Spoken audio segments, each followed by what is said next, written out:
BJP. ജില്ലാ committee അംഗം ശ്രീ മോഹനൻ പിള്ളയാണ്. അദ്ദേഹം ബലിതർപ്പണത്തിനായി രാവിലെ ഇവിടെ എത്തിയിരുന്നതുമാണ്. ശ്രീ മോഹനൻ പിള്ള, ഈ പ്രതികരണങ്ങൾ, താങ്കളോട് കൂടുതൽ ചോദ്യങ്ങൾ ചോദിക്കുന്നതിന് മുൻപ് എന്താണ് നേരിൽ കണ്ട കാഴ്ച? അത് ഇന്ന് കണ്ടത് വളരെ മോശമായ രീതിയിൽ ഞാൻ കുറെ കാലമായിട്ട് അവിടെ പോകുന്ന ആൾക്കാരാണ്. ഞാൻ ശൂരനാട്ടിൽ നിന്ന് വരുന്ന ആളാണ്. ഈ ശൂരനാട് തെക്ക് പഞ്ചായത്തിൽ വരുന്ന ആളാണ്. കുറെ വർഷമായിട്ട് നമ്മളിവിടെ പോകുന്നത് വലിയ കുഴപ്പമില്ലാത്ത കാര്യങ്ങൾ നടക്കുന്നു. ഇന്ന് വളരെ മോശമായ രീതിയിൽ പോലീസുകാരും അവിടെ ഇല്ലായിരുന്നു. പിന്നെ അവിടെ ആൾക്കാർ തെന്നി ആ കുളത്തിന്റെ ആ ചെറിയുടെ സൈഡിൽ ചെന്നപ്പോൾ ആൾക്കാർ തെന്നി മറിഞ്ഞ് താഴെ വീഴുക.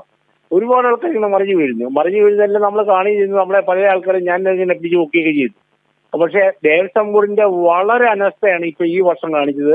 അപ്പൊ ഞാനത് ഒരു പോലീസ് ഉദ്യോഗസ്ഥനുമായിട്ട് സംസാരിച്ചു. നമ്മൾ സാറേ, ഈ ആൾക്കാർ അവിടെ നിന്നുണ്ട് ഭയങ്കര തെല്ലും ക്യൂവും ഭയങ്കര ഒരു സമീപനം അവിടെ കാണുന്നില്ലെന്ന് പറഞ്ഞപ്പോൾ അദ്ദേഹം പറഞ്ഞു, അത് ദേവസ്വം ബോർഡ് ചേട്ടാ ഇതൊക്കെ ചെയ്യുന്നത്, ഞങ്ങളല്ലെന്ന് പറഞ്ഞു. അദ്ദേഹം അങ്ങനെ ഒഴിഞ്ഞു മാറുകയായിരുന്നു ചെയ്തത്. പോലീസുകാരെ ഇല്ലായിരുന്നു, പോലീസുകാരില്ലായിരുന്നു. ഞങ്ങളൊക്കെ ഇവിടെ 3 മണി മുതലൊക്കെ അവിടെ കിടന്ന് ക്യൂ നിന്നുള്ള ആൾക്കാർ വളരെ മോശമായ രീതിയിലുള്ള ഈ സർക്കാരിന്റെ സമീപനം ഇത് വളരെ മോശമാണ്. ഇത് തീവ്രവാദികൾക്ക് സഹായം ചെയ്യുന്ന രീതിയിലേക്കും ഹൈന്ദവരെ ഇല്ലായ്മ ചെയ്യുന്ന രീതിയിലേക്കുമാണ് ഈ കാര്യങ്ങൾ പോകുന്നത്. നമുക്കറിയാമല്ലോ, ഇപ്പൊ തന്നെ സ്കൂളിലെ സമയങ്ങളൊക്കെ മാറ്റി കൊടുക്കാൻ പോവുക തീവ്രവാദികൾ പറയുമ്പോൾ. അപ്പൊ ആ രീതിയിലേക്ക് സർക്കാർ മാറിയോ എന്നുള്ളത് ഒരു സംശയമാണ്. ഇതിന് ഹൈന്ദവ സമൂഹങ്ങൾ ഒന്നായി നിൽക്കണം, ഒന്നായി പ്രതികരിക്കണം.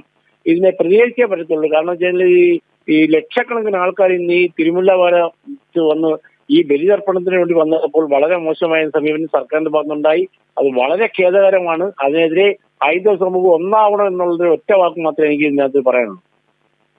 ശരി, വളരെയധികം നന്ദി ശ്രീ മോഹനൻ പിള്ള പ്രതികരിച്ചതിന്.